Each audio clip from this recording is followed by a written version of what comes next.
वरिष्ठ कार्टूनिस्ट मंजुल का ये कार्टून दिखाता है कि जब कोरोना की दूसरी लहर में बिना ऑक्सीजन के अस्पतालों में लोग दम तोड़ रहे थे, तो जो प्रधानमंत्री ज्यादातर समय छुपे रहे, आंकड़े कम होते ही टीवी पर आ गए और अपने भाषण में पीएम मोदी ने जिस तरह की राजनीति की, वो देश को शर्मसार करने वाली है। पूछा जाने लगा, सब कुछ भारत सरकार ही क्यों तय कर रही है? राज्य सरकारों को छूट क्यों नहीं दी जा रही है? पीएम मोदी ने अपने भाषण में कुछ बड़े झूठ बोले तो सियासत की हद कर दी। पहला झूठ पीएम मोदी ने ये बोला कि राज्यों ने उनसे डिमांड की थी कि उन्हें भी दुनिया से वैक्सीन खरीदने की छूट दी जाए। इसके लिए केंद्र सरकार ने राज्यों को ग्लोबल टेंडर के माध्यम से कोरोना वैक्सीन खरीदने की छूट दी। सभी को मुफ्त वैक्सीन लगाने के मार्ग पर देश आगे बढ़ रहा था। इस बीच कई राज्य सरकारों ने फिर कहा कि वैक्सीन का काम डिसेंट्रलाइज किया जाए और राज्यों पर छोड़ दिया जाए। हमने सोचा कि राज्य ये मांग कर रहे हैं, उनका उत्साह है, तो चलो भाई 25% का काम उन्हीं को सुपुर्द कर दिया जाए, उन्हीं को दे दिया जाए। पीएम मोदी के इस झूठ पर राजस्थान के मुख्यमंत्री अशोक गहलोत ने कहा, प्रधानमंत्री श्री नरेंद्र मोदी जी को जानकारी देनी चाहिए कि किन राज्यों ने 18 से 44 वर्ष आयु वर्ग के लिए वैक्सीन खरीद कर लगाने की मांग की थी। मेरी जानकारी में किसी राज्य ने ऐसी मांग नहीं की थी। लगता है पीएम के सलाहकारों ने उन्हें गलत जानकारी दी थी। दिल्ली सहित तमाम राज्यों के मुख्यमंत्री सिर्फ पीएम मोदी से लगातार वैक्सीन की मांग करते रहे, न कि खरीदने की छूट की। वहीं दूसरा झूठ पीएम मोदी ने ये बोला कि भारत सरकार ने कोरोना वैक्सीन के रिसर्च के लिए मोटा पैसा खर्च किया और हजारों हजार करोड़ रुपए आत्मनिर्भर भारत अभियान के तहत कंपनियों को दिए गए। जबकि सुप्रीम कोर्ट में मोदी सरकार ने अपने हलफनामे में साफ कहा था कि वैक्सीन के रिसर्च के लिए भारत सरकार ने कंपनियों को कोई पैसा नहीं दिया।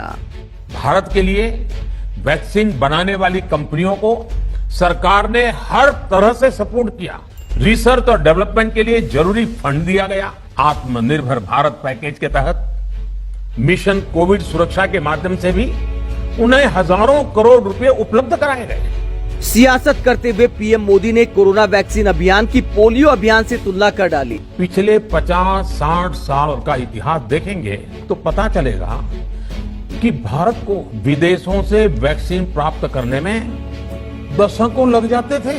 विदेशों में वैक्सीन का काम पूरा हो जाता था, तब भी हमारे देश में वैक्सीनेशन का काम शुरू भी नहीं हो पाता था। पोलियो की वैक्सीन हो, स्मॉल पॉक्स या गांव में हम इसको चेचक कहते हैं, चेचक की वैक्सीन हो, हेपेटाइटिस बी की वैक्सीन हो, इनके लिए देशवासियों ने दशकों तक इंतजार किया था। संसाधनों से जूझते पुराने भारत की आधुनिक भारत से तुलना करना बेतुका दिखाई देता है। अगर तुलना करना है तो अमेरिका, चीन, ब्रिटेन और रूस जैसे देशों से करिए कि उन्होंने अपनी जनसंख्या के कितने प्रतिशत हिस्से को वैक्सीन लगा दी है। क्योंकि पीएम मोदी खुद दावा करते हैं कि उन्होंने भारत को सुपर पावर बना दिया है। जहां तक ज्यादा जनसंख्या होने का तर्क दिया जाता है, तो हमें ये समझने की आवश्यकता है कि हर राज्य के पास अपना हेल्थ इंफ्रास्ट्रक्चर है। जरूरत थी सिर्फ वैक्सीन की, और जब वैक्सीन के उत्पादन और इंतजाम की आवश्यकता थी, तो पीएम मोदी बंगाल और असम में रैलियां कर रहे थे।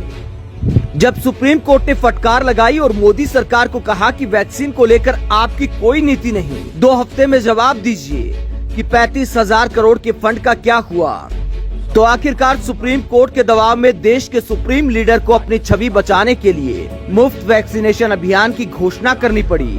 और 1 लीटर तेल पर ही 32 रुपए टैक्स लेने वाली मोदी सरकार इसे मास्टर स्ट्रोक और एक तरह से जनता पर एहसान बता रही है, जबकि ये मजबूरी में लिया गया और देरी से लिया गया वो कदम है जो मोदी सरकार की जिम्मेदारी है, कोई एहसान नहीं। 21 जून सोमवार से देश के हर राज्य में 18 वर्ष से ऊपर की उम्र के सभी नागरिकों के लिए भारत सरकार राज्यों को मुफ्त वैक्सीन मुहैया कराएगी।